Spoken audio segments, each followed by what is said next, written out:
Good morning everyone. Today we'll be looking at a fancy lighting system that looks pretty much exactly like this, and you can set it up. It doesn't need to be in a circle. You can set it up so it zigzags, you can set it up so it does fucking whatever you want, and all you need is just it. I know it looks like a pretty big iron box, but the circuitry is literally just under these lights and in that little tumor off branch here. And yeah, I'll be showing you how to make this. So if you think you want to make it, keep watching, I guess. Here we are once again in another redstone video, or whatever video I'm making at the moment. And I just wanted to draw awareness to the little button that's probably a few centimeters down from the screen you're on right now. It's red and it has the word subscribe on it. And by tapping it, you're not only helping me, but you're also helping yourself, probably. And so I don't really see why you shouldn't click it, but again, it's your choice, and you can always unsubscribe if you want. So just enjoy the video. What you want to do is set up the lamps however you want the pattern to go. I've set up a little glory hole like this, 15 by 15 lamps. And what you want to do, this will take a lot of observers, this first one, and then I'll show you how to make it so that it doesn't take that many observers. So what you want to do is come down by 2 like that, have the observer looking at wherever you want it to look at. That creates a clock. Let me delete that. And then you literally just follow the lamps around like this and delete that, and then just go around wherever the lamps are. You just go 2 down in a chain like that. So once you've done that, it should look like this. And if you want to just test if you've done it properly, get rid of this last one, just put a lamp there, and then update that one and wait for a bit, because the signal will be shooting around the observers. There we go. That means it gone all the way around, all the way to that one, and the signal's just been shed out this side. So let's get rid of this, and then put that there. The next step you want to do is have these observers being observed by other observers. So put it there. So the signal is, so the face is looking down on these ones and going straight up into the lamps. And you just want to follow them around exactly the same like before. All right, what that should look like is this.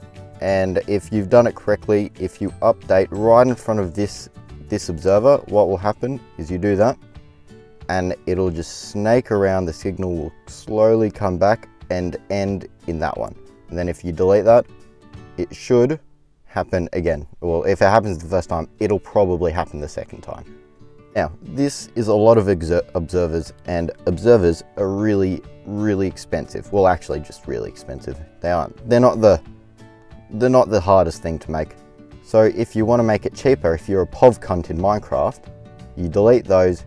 You come down by 1 block, and when I say delete those, you delete all around them, just the bottom layer like that. And then you come out, put blocks like that, and then you grab repeaters and you slap them down right there. If I do this correctly, have them like that. What should happen is now, instead of, observers going around, you just put a repeater thing like that, and it's essentially the same thing but a little cheaper. Okay, so I've gone ahead and replaced them all with repeaters, and for the corners, all you need is just to put dust down whenever you want to go around a corner. And when you're doing this, if you're doing like a snake-like thing, try to avoid making a clock or having them like permanently switch on, because that would be really annoying. And there was one other thing. Oh yeah, that's right. With repeaters, you can set them like that. So you can actually set the speed as to like how fast the lights will turn on. So if I just get a few like this, it'll be slow for the first part and then fast for the rest. But you can, if you're really that dedicated, you can go around and switch all the repeaters to 4 ticks. If I do that, actually, I had no idea it would do that. Never mind. Let's try to set it like this. I'll be honest, I haven't tried it on 4 ticks yet. So if I have them all like this, that should be slightly slower, and then it goes around. But it looks like it kind of like inches its way, which isn't the most aesthetically pleasing thing. So, you know, setting everything to just one tick or no ticks, whatever it's called, that's probably a better way to go if we just turn that on and it goes all around nice and quickly and then just ends there. Now, once you've made this, what you want is to make a clock, and if you know any better clock to use, you can use that, but this is the one that I like to use and the one I find works best. So what you want to do is just put a comparator right there, right in front of that observer there, and then come around like this, just put 4 blocks there, they're temporary blocks, then come along with hoppers, one going into that block, one going into that block, one into there, and then delete this one, come down, crouch, and then put one into there, so they go around in a circle sort of thing. And what you want to do is go into them, place one item into there, and so it'll go around in a clock like that. And now you can pretty much delete these 4 blocks as well. So once you've done this, you might want to control the clock, because these things can lag out your world if you're within loading distance and it's just going round and round and round. And when you leave the chunk loading distance and go back in, I don't know if it'll turn itself back on. So what you want to do is come out, and we're just going to do monostaple circuit, I think, or T flip-flop. That is what it's called. Sorry, I forgot for a second. Then come out like this with sticky pistons and have them like that. Then come down with a block and a block there. Delete that one, remove that. Come around like this with 2 blocks again, and have 2 droppers facing each other right there. Then coming out of the dropper is if I can actually get it, there we go. 2 comparators, and then attached to the front of those comparators are repeaters with redstone torches up there. Then what you want to do is don't put a block there, just put a block there. Come with a block like this and maybe a repeater on it, depending on what you want.